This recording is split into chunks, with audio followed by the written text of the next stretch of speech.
قاضی ایاز مالکی نے، شیخ عبدالحق محدث دہلوی نے، دیگر بزرگ جو سیرت نگار گزرے انہوں نے لکھا ہے کہ نبی پاک صلی اللہ علیہ وسلم کے اندر 100 مردوں سے زیادہ طاقت تھی. 100 مردوں سے زیادہ طاقت. اب جو بات کہنے لگا ہوں، جو نتیجہ دینے لگا ہوں، اس پر خاص توجہ آپ فرمائیں گے. ذرا فکری طور پر، نظریاتی طور پر ایک چیز کو سمجھیے. ہم سمجھتے ہیں کہ جوان لڑکا ہے جی جو مرضی کرے، عمر ہے جی. آپ ذرا بات پر غور کیجئے گا کہ حضور صلی اللہ علیہ وسلم میں طاقت 100 مردوں سے زیادہ ہے اور حیا کواری لڑکیوں سے بھی زیادہ ہے. ذرا اس بات کا تقابلی جائزہ کیجئے گا کہ طاقت 100 مرد سے زیادہ ہے لیکن حیا کواری لڑکی سے بھی زیادہ ہے. اس کا معنی یہ ہوا کہ جس ٹہنی کو پھل زیادہ لگ جاتے ہیں وہ جھکا کرتی. تو حیا تو حسن ہے، حیا تو آپ کو پاک صاف کرے گا، حیا تو آپ کو نرالا کرے گا، انوکھا کرے گا.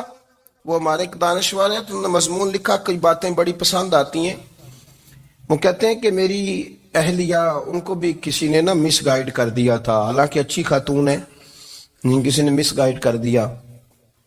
تو وہ بھی سماجی اور ویلفیئر، اور یہ خواتین کو شوق ہوتا نا بننے کا، تو وہ بھی سماج کے اندر اچھا مقام تلاش کرنے کے موڈ میں آ گئی. تو کہیں ایک دن جانا تھا تو بڑی بن سور کے میرے ساتھ وہ گاڑی میں بیٹھ گئی. تو میں گاڑی میں، عورتوں کو یہ بھی مسئلہ ہوتا ہے نا کہ ہماری تعریف کرو، تو کئی دفعہ بعد مردوں بیچاروں کو جھوٹ بولنا پڑتا ہے، تو زبردستی کراتی ہے نا جی. تو اس میں گنجائش بھی دی ہے شریعت نے گنجائش دی ہے کہ کبھی بیوی کو راضی کرنے کے لیے خلاف واقعہ بات کرنی پڑے تو کر لینی چاہیے. تو وہ کراتی بھی ہیں. 3 موقع پر خلاف واقعہ بات کرنے کی اجازت ہے. واقعے کے خلاف بھی آپ بات کر سکتے ہیں، جنگ کے موقع پر 2 لوگوں کو صلح کرانے کے لیے اور بیوی کو راضی کرنے کے لیے کر لیں کوئی ایسی بات، بے شک اپنی طبیعت پہ جبر کر کے کر لیں، گنجائش ہے، اجازت ہے. تو وہ کہتے ہیں جب وہ گاڑی میں میرے ساتھ بیٹھی بن سور کے، تو وہ تقاضا کرنے لگی کہ میں نے بڑے اچھے کپڑے پہنے ہیں پر آپ نے توجہ نہیں کرائی. وہ سیانا بندہ تھا، وہ چاہ رہا تھا کہ میری خاتون سمجھ جائے. وہ کہتے ہیں مجھے پتا تھا کہ بیچاری مس گائیڈ ہو گئی ہے، دل کی بڑی اچھی ہے، سیانی ہے، لیکن اس کو کچھ خواتین نے، کچھ لوگوں نے مل کے اس کو ذہن غلط کر دیا ہے کہ سماج میں نکلو، باہر جاؤ، کام کرو، فلاں کرو، اپنی مرضی سے جیو. تو میرے ساتھ گاڑی میں بیٹھی کہیں جانے کے لیے، تو مجھ سے کہنے لگی کہ آپ نے میری طرف توجہ ہی نہیں کی، آپ نے کوئی ذکر ہی نہیں کیا کہ میں کیسی لگ رہی ہوں. تو کہتے ہیں میں نے اسے کہا کہ اگر تو ناراض نہ ہو تو پھر میں صحیح والی تعریف کر دوں. تو اس نے کہا کہ آپ کر دیں. تو کہتے ہیں میں نے درد سے اور خلوص سے اپنی بیوی سے کہا، خلوص کے ساتھ میں نے کہا میں تو روز گھر ہوتا ہوں، روز شام کو گھر ہوتا ہوں، اگر تو میرے لیے تیار ہوتی تو میں تیری تعریف کرتا، لیکن آج تو باہر جانے کے لیے تیار ہوئی، تو پھر ان سے تعریف کی امید رکھ جن کے لیے تو نے تیاری کی ہے. میرے لیے تیاری کرتی تو میں تو ہر شام تیرے پاس ہوتا ہوں. کہتے ہو میرے لفظوں میں درد تھا تو وہ بھی رو پڑی اور کہنے لگی آپ گاڑی روک دیں، مجھے باہر جا کے کسی کو راضی نہیں کرنا، میں نے اسے راضی کرنا ہے جس کو رب کریم نے میرا شوہر بنایا ہے اور میرے لیے منتخب کیا ہے میرے ماں باپ کو. میں واپس لوٹتی ہوں. یہ ایک پہلو ہے سلگتا ہوا، اس کو سمجھا جائے. رسول کریم صلی اللہ علیہ وسلم عرب کی کواری لڑکیوں سے زیادہ حیا والے تھے، کواری لڑکیوں سے زیادہ حضور حیا فرمایا کرتے تھے. جب خانہ کعبہ کی مکہ شریف میں تعمیر ہو رہی تھی نا، اہل عرب اس کو تعمیر کر رہے تھے، تو نبی پاک صلی اللہ علیہ وسلم اپنے چچا حضرت عباس کے ساتھ خانہ کعبہ کی تعریف میں مصروف تھے. تو عرب کے لوگ چونکہ لمبا کرتا پہنتے تھے پیروں تک، تو نیچے اگر کسی وقت کوئی چیز نہیں بھی ہوتی تھی تو کسی کو وہ نظر نہیں آتی تھی، چونکہ پردہ رہتا تھا، لمبا کرتا پہنا ہوا ہوتا تھا. تو جب بچے، سرکار کی عمر مبارک بھی ابھی تھوڑی تھی، تو اس طرح بچے جب نکلتے تو وہ کئی دفعہ اپنی تہمت اتار دیتے نیچے سے، اور کوئی مزدوری کرنے لگتے تو 3-4 طے کر کے تہمت کی کندھے پہ رکھ لیتے. جس طرح کبھی دیہاتوں میں لوگ کپڑا سر پہ رکھتے تھے کہ اوپر اگر کوئی وزنی چیز رکھیں گے تو وہ تکلیف نہیں دے گی. نبی پاک صلی اللہ علیہ وسلم بھی سب لوگوں کے ساتھ خانہ کعبہ کی تعمیر میں شامل تھے. تو حضرت عباس رضی اللہ تعالیٰ عنہ نے کہا حضور سے، ابھی اعلان نبوت بھی نہیں فرمایا تھا، بھتیجے آپ بھی تامد اتاریے. یہ صحیح مسلم میں حدیث موجود ہے. اور اس کو کندھے پہ رکھ لیجیے، آپ اینٹیں اٹھا اٹھا کے لا رہے ہیں تو ذرا آپ کو تکلیف نہیں ہوگی. تو سرکار دو عالم صلی اللہ علیہ وسلم سے یہ بات کہی اور پھر جلدی سے حضور کی تہمت کو نکال کے نا، حالانکہ لمبا کرتا پہنا ہوا ہے، تو وہ جیسے ہی ان کے کندھے پہ رکھا اینٹیں رکھنے کے لیے تو سرکار تو زمین پہ گر گئے، بے ہوش ہو گئے، آنکھیں آسمان کی طرف. اور پھر حضور پکار رہے ہیں آزاری آزاری آزاری، میرا تامت دے دو، میرا تامت دے دو. کبھی کوئی شخص اس وجہ سے بھی بے ہوش ہوا ہے کہ میرے وجود سے کپڑا اتر گیا ہے؟ حالانکہ سرکار پر وہ بے ہوشی بھی نبی پاک کا وہ جو غلبہ ہے نا شرم و حیا کا، اس کی وجہ سے ہوئی. ورنہ تو حضور فرماتے ہیں کہ میری آنکھیں سو جاتی ہیں، دل تو میرا اس عالم میں بھی جاگتا رہتا ہے. تو سرکار زمین پہ تشریف لے آئے، آنکھیں میرا تامت دے دو، میرا تامت دے دو. تو جلدی سے انہوں نے تامت دیا تو حضور نے باندھ لیا. پھر طبیعت مبارک میں تسلی ہوئی. یعنی ہم اس رسول کے غلام ہیں کہ جن کے تو وجود سے کپڑا اتر جائے تو حضور برداشت نہیں کرتے، قبول نہیں فرماتے، تکلیف شروع ہو جاتی. لیکن یہاں نوجوان ہیں اور بڑا قد کاٹ ہے اور بڑے بڑے سمجھدار لوگ ہیں، گرمی آتی ہیں تو شارٹ کپڑے پہن کے گھومتے ہیں. ان کو خیال نہیں کہ یہ وہ والا لباس ہے جو باہر تو کیا گھر میں اماں کے سامنے نہیں پہننا چاہیے، بہنوں اور بیٹیوں کے سامنے نہیں پہننا چاہیے. آپ کی گفتگو میں شرم و حیا ہو، آپ کے لب و لہجے کے اندر حسن ہو. آپ کو پتہ ہے نبی پاک صلی اللہ علیہ وسلم نے فرمایا میری امت میں سب سے زیادہ حیا کرنے والے عثمان غنی ہیں. عثمان غنی سب سے زیادہ حیا کرنے والے. آپ فرمایا کرتے تھے جب سے حضور کا چہرہ دیکھا ہے میں نے کبھی اپنی شرمگاہ بھی نہیں دیکھی، میں نے آنکھوں کا وضو نہیں توڑا، اور جب سے حضور کے دست مبارک میں نے بیعت کے لیے سیدھا ہاتھ بڑھایا تو پھر سیدھا ہاتھ میں نے کبھی گندگی کو نہیں لگایا. حیات. آپ باتھ روم کے اندر بھی غسل فرماتے تھے تو کپڑوں سمیت کرتے تھے. کسی نے کہا حضرت جی واش روم کے اندر کیوں نہیں کپڑے اتارتے؟ آپ فرمانے لگے باہر بندوں سے حیا کرتا ہوں، اندر جاتا ہوں تو رب سے حیا آنی شروع ہو جائے، وہ تو دیکھ رہا ہے نا.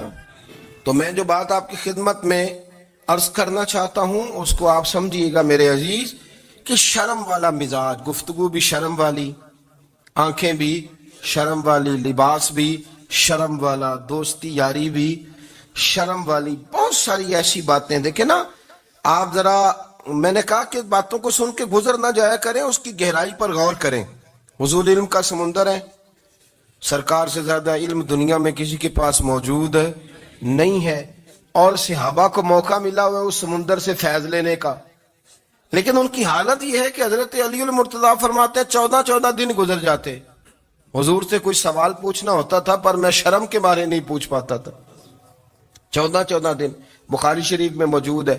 ایک دن نبی پاک صلی اللہ علیہ وسلم نے پوچھا صحابہ سے کہ وہ کون سا درخت ہے جس کے پتے نہیں گرتے، اور وہ درخت اس طرح ہے جس طرح مومن ہوتا ہے. وہ درخت میرے مومن کی طرح بتاؤ.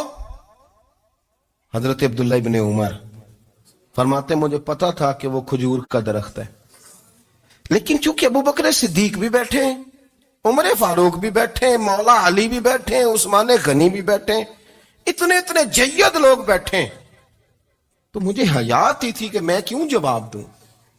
کہتے سرکار نے کئی دفعہ پوچھا، لوگوں نے کئی اور درخت بتائے، پر فرمایا تمہارا جواب درست نہیں ہے. آپ حیا کے اس پہلو پر غور کریں کہ سوال کا جواب آتا ہے. سوال کا جواب، یعنی مجھے سوال کا جواب آتا اور پھر میں دوں نہ، مجھے بدعزمی نہ ہو جائے گی. یہ کیسے ممکن ہے کہ میری رات گزر جائے، مجھے پتا بھی تھا اور میں نے بتایا نہیں. بہت سارے لوگ آ کے بہت ساری باتیں بتاتے ہیں، بہت ساری باتیں وہ سمجھاتے ہیں، تو ہم غور سے ان کا چہرہ دیکھنے لگ جاتے ہیں، کہتے ہیں یار اس کا تو دعویٰ تھا کہ میں سمجھنے آتا ہوں، تو یہ تو ہمیں سمجھا رہا ہے. چلو الحمدللہ ہم سمجھنے کو تیار ہیں. لیکن میرے عزیز پتہ بھی ہے جواب کا، علم بھی ہے، لیکن فرماتے ہیں میری حیا نے مجھے اجازت نہ دی کہ میں جواب دوں. آپ فرماتے ہیں پھر حضور سے صحابہ نے عرض کی کہ یا رسول اللہ آپ ہی بتا دیں وہ درخت کون سا ہے. تو حضور نے فرمایا بھئی وہ کھجور کا درخت ہے. تو آپ فرماتے ہیں میں دل ہی دل میں کہہ رہا تھا کہ الحمدللہ میرا جواب درست ہے. حالانکہ میں نے جواب دیا ہی نہیں. تو لفظوں میں حیا، جملوں میں حیا، آنکھوں میں حیا، اٹھنے میں حیا، بیٹھنے میں حیا، چلنے میں حیا ایک خوبصورت حسن ہے. اور نبی پاک صلی اللہ علیہ وسلم نے فرمایا جب تو بے حیا ہو جائے نا پھر تو آزاد ہے، پھر تو جو مرضی کا، پھر تو جو. اس لیے بزرگ جب کسی کو بے حیا کہتے تھے نا، اللہ اکبر، اور جب کسی کو کہتے تھے نا یہ بے حیا ہے تو لوگ سمجھتے تھے کہ کوئی ہلکی سی بات کر دی، لیکن ان کا معنی یہ ہوتا تھا کہ بس بھائی اب اس کے ساتھ کوئی کلام کرنے کی ضرورت ہے، اس کو اب اصلاح کی ضرورت نہیں، یہ بے حیا ہے. کیا معنی؟ کہ اب یہ جو اس کے دل میں آئے گا وہ کرے گا، جو اس کی طبیعت چاہے گی وہ کرے گا، اب یہ کسی پہلو بھی قابو آنے کو تیار ہے. بے حیا ہو گیا. بے حیائی بہت بڑا عیب ہے. اور جو لوگ کہتے ہیں کہ ہمیں بالکل آزادی ہونی چاہیے، ہمارا اپنا جسم ہے تو ہماری اپنی مرضی چلے گی. ایک وزیر صاحب ہے، پتہ نہیں میں ان کو جانتا تو نہیں، انہوں نے سینٹ میں تقریر کی ہے، میں نے ان کی بات سنی ہے. اس نے کہا نہیں بھائی، جسم رب کا ہے تو مرضی بھی تو رب کریم کی چلے گی، اور مرضی بھی اللہ کی. یہ مجھے تھوڑا سا مسئلہ ہے جسم پر، کبھی کبھی مجھے کثرت سفر سے الرجی ہو جاتی ہے. میرے ساتھ لوگ نا دل سے پیار کرتے ہیں. شاید ہی کوئی اچھا ڈاکٹر ہو جس تک میرے سنگی مجھے لے کے نہ گئے ہوں، پر جسم اللہ کا ہے نا، مرضی بھی جب وہ چاہے گا صحت دے گا. کیوں کچے کاموں میں لوگ پڑ گئے، کیوں غلط لوگ سوچ میں پڑ جاتے ہیں؟ یہ اسی کا ہے. اور جب وہ چاہے گا، آپ اس بات کو اچھے طریقے سے سمجھ لیں کہ جو اپنی مرضی چوکوں چوراہوں میں کر رہے ہوتے ہیں نا، جو مرضی گند مند، وہ جانور ہوتے ہیں. وہ جانور ہوتے ہیں جو نہ چوک دیکھتے ہیں، نہ گلی دیکھتے ہیں، نہ انہیں پتہ ہوتا ہے کہ جگہ کون سی ہے. وہ انسان ہے. میں نے کہہ دیا جو میں نے کہنا تھا، میں نے کہہ دیا. وہ جانور ہوتے ہیں. اور جو کچھ انسان ہوتے ہیں نا، ان کے اندر کچھ نہ کچھ پھر شرم حیا بھی ہوتی ہے. وہ چوکوں چوراہوں میں وہ حرکتیں اور وہ کام نہیں کرتے جو جانور کرتے ہیں. ان کے لیے بڑے پردے ہوتے ہیں، ان کے لیے بڑی باتیں ہوتی ہے، ان کے لیے بڑا کچھ ہوتا ہے. جو بالکل آزاد ہو جائے، کوئی پتہ نہ ہو کس وقت کیا کہنا ہے کیا کرنا ہے، تو پھر وہ دائرہ انسانیت سے خارج ہو جاتا ہے. ہم آپ کو کیا دعوت دیں؟ آپ تو وہ باتیں کر رہے ہیں جو اسلام کا انسانیت کے حق میں بھی ٹھیک نہیں. آپ تو وہ والی باتیں کر رہے ہیں جن کا انسانیت بھی تقاضا نہیں کرتی کہ یہ باتیں ہونی چاہیے. لیکن ایک بات، میں تو جذباتی نہیں ہوتا، میں بڑے غور سے چیزوں کو دیکھتا ہوں، سنتا ہوں.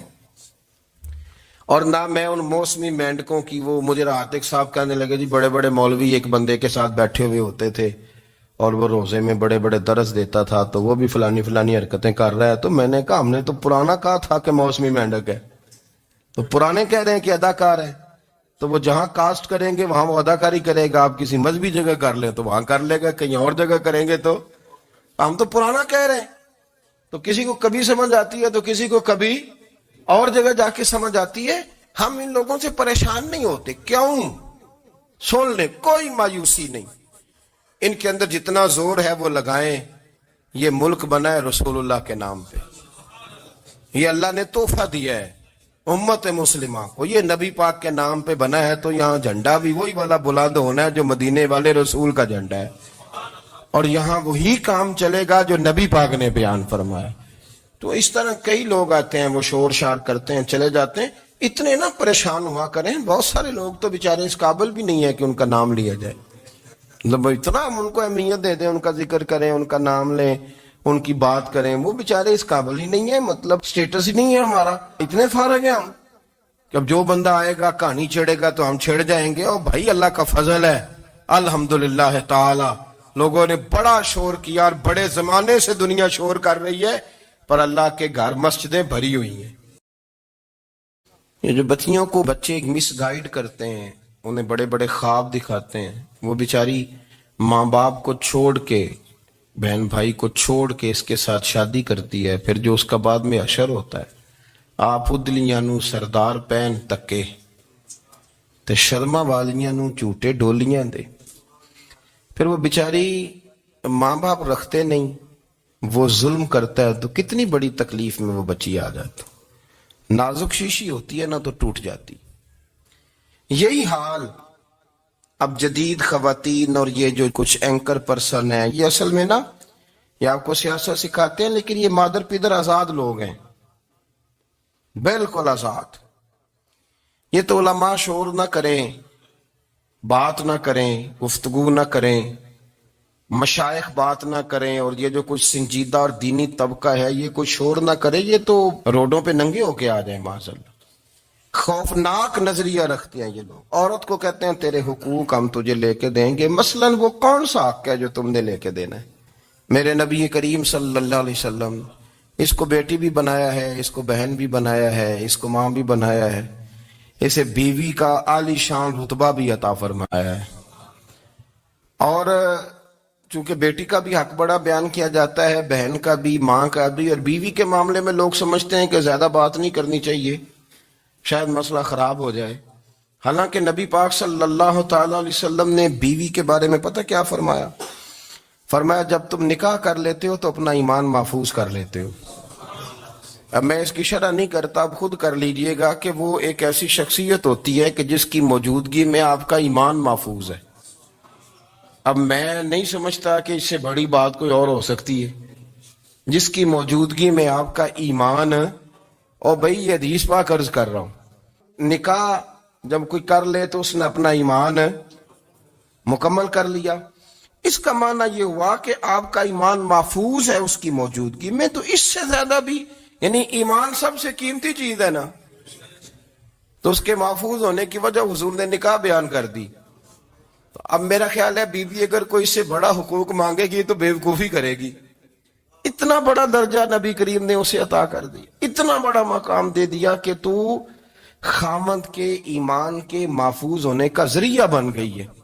عورت کو جو حقوق رسول کریم صلی اللہ تعالی علیہ وسلم نے عطا فرمائے، نبی پاک نے جو حقوق دیے، دیکھیں نا، حضرت عبداللہ ابن عمر رضی اللہ تعالیٰ عنہ کی اہلیہ بیمار تھی، تو جلدی جلدی سے وہ آئے، تو جب بہت جلدی ہو، سفر بڑا شدید تھا، تو آپ نے جلدی سے نماز ادا کی، جلدی سے چلے۔ آپ کے خادم کہنے لگے حضور خیریت ہے؟ فرمایا میری بیوی بیمار ہے۔ تو اس نے عرض کی حضور آپ کی اہلیہ بیمار ہے، تو آپ نے نماز بھی جلدی سے پڑھی، سفر بھی جلدی جلدی کیا۔ تو فرمانے لگے یہ وہ چیزیں ہیں جو ہمیں مدینے والے رسول نے سکھائی۔ آپ اس کیفیات کو سمجھیں کہ حضور صلی اللہ علیہ وسلم نے درس دیا۔ اور پھر ایک اور بہت بڑی بات، یہ فضیلت کسی اور کو نہیں دی، جو عورت کو حضور نے فضیلت دی، یہ فضیلت کسی اور کو نہیں دی۔ کبھی حضور نے فرمایا کہ تمہارا ابا تمہارے ساتھ بہت سخت رویہ کرے تو تم نے اس کو اس سختی پر داد دینی ہے؟ فرمایا چلو اگر وہ زیادتی بھی کرے تو تم نے اس کے ساتھ سلوک اچھا ہی کرنا ہے۔ لیکن آپ ایک بات کو سمجھے نا کہ بچے کے بارے میں، بیٹے کے بارے میں، بیٹی کے بارے میں فرمایا 10 سال کے ہو کے نماز نہ پڑھے تو سختی کرو، تمہارا ڈنڈا بھی لٹکنا چاہیے۔ بہت ساری جگہوں پہ بہت سارے لوگوں کے لیے سختی کا حکم دیا، لیکن عورت کے لیے حضور نے جو جملے کہے، اصل میں ہم سمجھتے ہیں کہ یہ ایک بات ہے، مشہور ہو گئی ہے روایت حدیث، تو بس اس کے پس منظر پر اور جملوں کے حسن پر شاید معاذ اللہ غور کرنے کی ضرورت نہیں۔ ذرا اس لفظ کی تاثیر پر غور کریں۔ حضور نے فرمایا عورت ٹیڑھی پسلی سے پیدا کی گئی ہے، یہ ٹیڑھی ہے، کو سیدھا کرنے کی کوشش کرو گے تو ٹوٹ جائے گی۔ تو حضور پھر ہمارے لیے حکم کیا ہے؟ فرمایا جیسی ہے تم اسی کے ساتھ نبھا کرو۔ آپ سمجھیں کہ اتنا محفوظ حضور نے درجہ دے دیا بی بی کو، اتنا محفوظ کہ فرمایا غلطی بھی ہو تو میرے غلاموں تم اس کے ساتھ نبھا کرو، گزارا کر لو۔ کو کیا اور حق چاہیے عورت کو، جس کو اس کی غلطیوں سمیت نبی پاک نے قبول کرنے کا حکم دے دی کہ اس کی کمزوریوں سمیت قبول کر لو۔ اب اس کو اور کیا، کوئی کمزوریوں سمیت قبول کرتا ہے؟ کبھی آپ دکان پہ بیٹھے ہو تو آپ کہیں بھی اس میں یہ بھی غلطی، میرے مال میں یہ بھی کمزوری ہے، یہ بھی کمزوری ہے، یہ بھی کمزوری ہے، تو کر لے قبول؟ کرتا ہے کوئی؟ کوئی شخص ایسا ہو جو کسی چیز کی کمزوریاں بیان کر کے کہ اسے قبول کرو؟ پر رسول کریم صلی اللہ تعالی علیہ وسلم نے نا ہمیں سبق دیا، حضور نے ہمیں درس دیا، نبی پاک نے ہمیں پیغام دیا۔ فرمایا یہ ٹیڑھی ہے، سیدھی کرنے کی کوشش کرو گے تو بیچاری ٹوٹ جائے گی، تو اس کے ساتھ نبھا کر جاؤ۔ آپ میری بات کو سمجھیے گا۔ چلے میں اس پر ایک اور بخاری مسلم کی حدیث پڑھتا ہوں۔ حضرت سلمان فارسی رضی اللہ تعالیٰ عنہ اور حضرت ابو دردہ کے درمیان بھائی چارہ تھا۔ مکے سے مدینے جب لوگ آئے تو حضور نے بھائی بھائی بنایا تھا، ان کے درمیان بھائی چارہ تھا، تو ابھی پردے کی آیات نازل نہیں ہوئی تھیں تو لوگ ایک دوسرے کی طرف جاتے تھے۔ حضرت سلمان فارسی رضی اللہ تعالیٰ عنہ حضرت ابو دردہ رضی اللہ تعالیٰ عنہ کے گھر میں تشریف لے گئے تو دیکھا کہ ان کی بیوی بڑی غمگین بیٹھی ہیں۔ تو ہم نے فرمایا بہن کیا ہوا؟ تو کہنے لگی تمہارے بھائی کو دلچسپی کوئی نہیں رہی، ہر روز روزہ رکھ لیتا ہے اور ساری ساری رات نفل پڑھتا ہے۔ حضرت سلمان فارسی کہنے لگے ٹھیک ہے کر لیتے ہیں بندوبست۔ نماز دین ہے کہ نہیں؟ دین ہے نا یہ چیزیں۔ لیکن حضرت سلمان فارسی جناب ابو دردہ سے کہنے لگے آج میں نے تیرے گھر میں رہنا رات کو، کیونکہ وہ تو ساری رات نماز پڑھتے تھے، نفل پڑھتے تھے۔ انہوں نے کہا ٹھیک ہے، ایک بستر لا کے بچھا دیا حضرت سلمان فارسی کے لیے۔ سلمان فارسی فرمانے لگے دوسرا بھی لا۔ کہا وہ کیا کرنا ہے؟ فرمانے لگے تو نے بھی سونا ہے، میں نے بھی سونا ہے، تو نے بھی سونا ہے، عشاء پڑھیں گے اور پھر دونوں سوئیں گے۔ کہا میں نے تو نماز پڑھنی ہے۔ فرمایا تہجد کے وقت اٹھ کے پڑھیں گے، اللہ کے رسول بھی رات آخری حصے میں جا کے نماز پڑھتے۔ ادھر ساتھ سلا لیا، وہ تھوڑی کو دیر سوئے، اب عادت تھی ساری رات اٹھنے کی، ذرا اٹھنے لگے بستر سے تو حضرت سلمان فارسی فرمایا چپ کر کے سو جا، اور بڑی رات پڑی ہوئی، چپ کر کے سو جا۔ وہ لیٹ گئے، پھر اٹھنے لگے تو فرمایا سو جا چپ کر کے، بڑا ٹائم ہے۔ سحری کے وقت اٹھے، نفل پڑھے، ان کا ارادہ تھا روزہ رکھنے کا، تو فرمانے لگے کل رکھا تھا نا نفلی روزہ؟ جی رکھا تھا۔ پرسوں بھی رکھا تھا، ترسوں بھی رکھا تھا۔ فرمایا آج نہیں رکھنا، آج میں تیرا مہمان ہوں، سارا دن کٹھے مل کے روٹیاں کھائیں گے، آج نہیں روزہ رکھنا۔ سلا دیا۔ اب حضرت ابو دردہ رضی اللہ تعالیٰ عنہ کہہ تو کچھ نہ سکے، پر کہنے لگے سلمان تم پتہ تم کیا کر رہے ہو، نہ تم نے مجھے رات اٹھ کے زیادہ نفل پڑھنے دیے، سویرے روزہ نہیں رکھنے دیا۔ تو حضرت سلمان فارسی کہنے لگے کوئی لمبی بات تو نہیں نا، چلتے ہیں نا ابھی فجر میں مسجد نبی میں، تو نبی پاک کو بتاتے ہیں۔ سرکار دو عالم علیہ السلام کی خدمت میں تو اپنی بات کرنا، میں اپنی کروں گا، حضور نتیجے کا اعلان فرما دیں گے، بات طے ہو جائے گی۔ حاضر خدمت ہوئے، عرض کی یا رسول اللہ صلی اللہ تعالی علیہ وسلم یہ ساری رات نفل پڑھتے ہیں، ہر روز روزہ رکھتے ہیں، ان کی اہلیہ غمگین بیٹھی ہیں، حکم فرمائیں۔ تو نبی پاک صلی اللہ علیہ وسلم نے فرمایا پھر ہوا کیا؟ یا رسول اللہ میں نے رات سلایا ہے، سحری میں اٹھایا ہے، سویرے روزہ نہیں رکھنے دیا۔ نبی پاک نے فرمایا سلمان فارسی نے ٹھیک کیا، سلمان فارسی نے ٹھیک کیا۔ پھر حضور نے فرمایا، نبی کریم نے فرمایا ابو دردہ تیرے اوپر اگر اللہ کا حق ہے، اس کے رسول کا حق ہے، دین کا حق ہے، تو فرمایا تیری آنکھ کا بھی تیرے اوپر حق ہے، تیرے وجود کا بھی تیرے اوپر حق ہے۔ یہ حضور نے فرمایا تیرے بچوں کا بھی تیرے اوپر حق ہے، تیری بیوی کا بھی تیرے اوپر حق۔ اس حق کو بھی سمجھے، حقوق اللہ بھی ہیں، پر تیری آنکھ کا بھی تیرے اوپر، کیا مانا کہ تیری آنکھ سونا چاہتی ہے تو اسے سلا بھی، تیرے وجود کا بھی تیرے اوپر حق ہے، تو تیرا وجود آرام کرنا چاہتا ہے تو اسے آرام بھی کرا۔ اور پھر وہاں نبی پاک صلی اللہ علیہ وسلم نے فرمایا میں تم سب، سننا یہ لفظ حدیث کے، حضور نے اسی موقع پر فرمایا میں تم سب سے زیادہ اپنے رب کو جانتا ہوں اور میں تم سب سے بڑھ کر اپنے رب سے ڈرتا ہوں۔ حضور فرمانے لگے میں روزہ بھی رکھتا ہوں، افطار بھی کرتا ہوں، یعنی کبھی رکھتا ہوں اور کبھی نہیں رکھتا۔ فرمایا میں نفل بھی پڑھتا ہوں اور اپنی بیویوں کو وقت بھی دیتا ہوں۔ سرکار مسجد میں بھی آتے تھے، نواسوں کے ساتھ کھیلا بھی کرتے، ان کے ساتھ پیار بھی کرتے۔ تو اتنے بڑے حقوق حضور نے بیان فرمائے عورتوں کے کہ تمہاری بیوی کا بھی تمہارے اوپر۔ لو ایک حدیث بخاری کی اور یہاں بیان کر دیتا ہوں۔ ایک شخص نے آ کے عرض کی یا رسول اللہ صلی اللہ تعالی علیہ وسلم جہاد کے لیے تیاری ہو گئی ہے، صفیں بن رہی ہیں، مجاہدین کی تیاری ہے، تو میرا بھی نام لکھ دیا گیا ہے مجاہدوں کی لسٹ میں، لیکن یا رسول اللہ صلی اللہ تعالی علیہ وسلم میری بیوی نے حج کی تیاری کر لی ہے اور میرے دوستوں نے، صحابہ نے میرا نام مجاہدین کی لسٹ میں لکھ دیا، تو میرے لیے کیا حکم ہے؟ یہ بخاری مسلم ہے۔ تو نبی پاک صلی اللہ تعالی علیہ وسلم نے فرمایا جہاد پہ کوئی اور چلا جائے گا تو بیوی کے ساتھ حج کرنے جا، اسے محرم کی ضرورت ہے، وہ تیرے بغیر کیسے جائے گی؟ مجاہدین کو تو اور مجاہد مل جائے گا، پر تو اپنی بیوی کے ساتھ جانا۔ نبی پاک صلی اللہ علیہ وسلم نے مرد کو محافظ بنایا ہے، عورت کو مرد کا قیدی نہیں بنایا بلکہ عورت کو حفاظت عطا کی اور مرد کو اس کا محافظ بنایا. اب بچیاں آزاد ہونا چاہتی ہیں اور آزادی بھی وہ والی کہ جو بنیادی طور پر آزادی نہیں فحاشی ہے. میں نے بہت پہلے کہا ہے کہ اسلام بیٹیوں کو قیمتی سمجھتا ہے. جس بندے کے پاس 20 تولے سونا ہو وہ چوک میں لے کے نہیں آتا, وہ قیمتی چیز ہے, اس نے چھپا کے رکھی ہوتی ہے. تو جو نبی پاک صلی اللہ علیہ وسلم کا کلمہ پڑھنے والے بیویاں, اسلام انہیں قیمتی سمجھتا ہے. کہتا ہے کہ تم قیمتی ہو لہذا گھر کے اندر رہو, تم باہر نہ ہو. لیکن عورتیں ہیں کہ ان کو بلا وجہ لوگ خراب کر دیتے ہیں اور بلا وجہ وہ اس مغالطے کا شکار ہو جاتی ہیں. اب آگے بڑھتے ہیں. قرآن مجید نے سورہ نور کی آیت نمبر 30 میں کہا کہ کل للمؤمنین یغضوا من ابصارہم, فرمایا کہ اے محبوب علیہ السلام مومن مردوں سے کہہ دو کہ اپنی نظریں جھکا کے رکھیں, اپنی نظریں.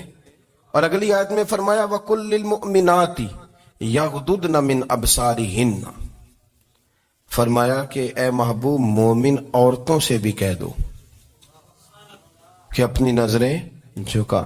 مرد بھی اپنی نظر جھکا کے رکھے گا عورت کی طرف, لیکن یہ ساری پابندی صرف مرد پر نہیں, عورت بھی غیر محرم کا چہرہ نہیں دیکھے گی, اس پر بھی اسی طرح نظر جھکانے کا حکم ہے جس طرح کے وہ ہر دکاندار کو بھائی جان کہہ کے گفتگو کرنے کی اس کو بھی اجازت نہیں ہے کہ وہ سمجھے کہ پابندی تو مرد نے کرنی تھی, میں نے تھوڑی کرنی تھی. وہ جس کے پاس جائے, جہاں بھی جائے, ڈاکٹر کے پاس جائے, باہر جائے, تو وہ جس طرح مرضی اس کا دل چاہے وہ بات چیت کرے, اس کی عورت کو بھی اجازت اسلام نہیں دیتا. بنیادی طور پہ اسلام شرم و حیا کا دین ہے, حیا کی بات کرتا ہے. حیا کی جب ہم تعریف کرتے ہیں تو حیا کی تعریف یہ ہے کہ کوئی کبھی چیز دیکھ کے نا تو آپ کی طبیعت میں کراہت محسوس ہو, آپ کوئی غلط جملہ منہ سے نکالتے ہوئے ذرا جھجکیں, آپ کوئی غلط بات کرتے ہوئے تھوڑا بوجھ محسوس کریں. ہمارے ہاں تیزی سے فروغ پایا ہے بے حیائی میں. سنگیوں کی محفلیں, یاروں کی محفلیں, اس میں غلیظ گفتگو ہوتی ہے. الا ماشاء اللہ, ان دوستوں کو بڑی پاک صاف گفتگو کرنی چاہیے. دوستی کا رشتہ بڑا مقدس رشتہ ہے. جو یہاں ایک دوسرے سے پیار کریں گے جنت میں بھی اکٹھے داخل کیے جائیں گے. شرط یہ ہے کہ پیار اللہ رسول کی رضا کے لیے ہو, لیکن اس کے اندر اگر آپ کی گفتگو کچی ہو, کمزور ہو, فحاشی والی ہو, عریانی والی ہو. وہ ہمارے ہاں تو اب اس کو لوگ فیشن سمجھتے ہیں, اس کو مردانگی کی علامت سمجھتے ہیں کہ وہ جی ساری باتیں جی وہاں ہو گئیں اور جس کا جو جی چاہا اس نے کہا. آپ جب حیا کے دائرے میں ہوتے ہیں تو آپ خود بھی سکون محسوس کرتے ہیں. دیکھیں نا, آپ کو نیند سکون سے کہاں آتی ہے؟ جہاں کمرہ بند ہو, چاروں جانب دیوار ہے, اوپر چھت ہے, خالی دروازہ بھی کھلا ہوا ہونا تو جب بندہ سکون لینا چاہتا ہے تو کہتا ہے یار ذرا دروازہ ذرا بند کر دو. وہ اچھی طرح اپنے آپ کو چھپا لیتا ہے نا حیا کے پردے میں, تو اللہ اسے سکون عطا کرتا ہے. اور جو اس سے بھی زیادہ ٹھنڈی نیند میں جانا چاہتا ہے وہ کہتا ہے لائٹ بھی بند کر دو. اب وہ مکمل طور پہ سمجھتا ہے کہ میں چاروں جانب سے چھپ گیا ہوں, اگر میں کھل کے بھی سو جاؤں گا تو میرا چونکہ پردہ قائم ہے تو مجھے کوئی دشواری نہیں ہوگی. آپ جب چھپ جاتے ہیں, جب آپ حیا کے اندر سمٹ جاتے ہیں, جب آپ چادر کے اندر آ جاتے ہیں تو آپ بہت ساری جگہوں پہ آسانی محسوس کرتے ہیں. تو حیا تو آپ کو سکون دیتی ہے, حیا تو دل کو راحت دیتی ہے. میں بڑی ذمہ داری سے بات عرض کرتا ہوں, قرآن مجید نے نا ایک مقام پہ مذاق کو, ایک مزاح ہوتا ہے خوش طبی, وہ نہیں مذاق اڑانا. قرآن پاک نے نا مذاق کو ایک جگہ پہ جاہلوں کا طریقہ بھی قرار دیا ہے.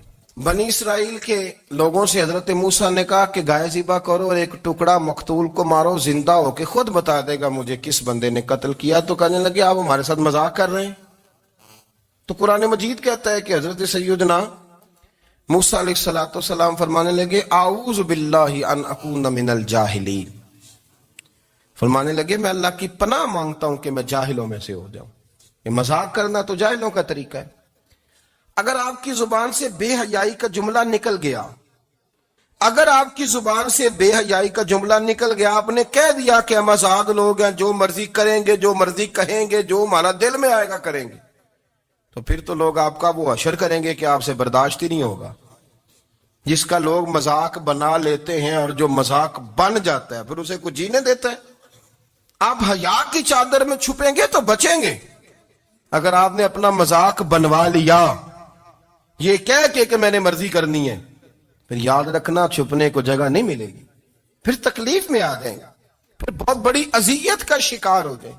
شرم و حیا، عرب کے اندر جو کنواری لڑکیاں تھیں ان میں بڑی حیا ہوتی تھی. الحمدللہ میں بڑے فخر سے کہتا ہوں کہ میرے پنجاب کی، میرے پاکستان کی بیٹیاں بھی 20 دفعہ ان کا ابا کہے تیری شادی کرنی ہے تو وہ آنکھ نہیں اٹھا پاتی آج بھی. یہ تو وہ چند لوگ ہیں جو کہتے ہیں ہم ہائی کلاس ہو گئے، ہمیں نہیں پتا کہ وہ روشن خیال ہو گئے ہیں کہ روغن خیال ہو گئے، پتہ نہیں کدھر چلے گئے. ورنہ ہماری بیٹیاں آج بھی جب ان سے ان کا باپ، ان کی ماں بات کرتی ہے تیری شادی کی تو وہ تو شرم کے ساتھ پچھلے سے پچھلے کمرے میں چھپتی ہیں. یہ اللہ نے فضل کیا ہوا ہے اس ملت پر. تو عرب کی لڑکی بڑی حیا والی ہوتی تھی، اس سے کوئی بات کرنی پڑتی تھی تو 20 دفعہ بات کی جاتی، پھر بھی وہ عورت چھپتی پھرتی تھی. حضرت عائشہ صدیقہ رضی اللہ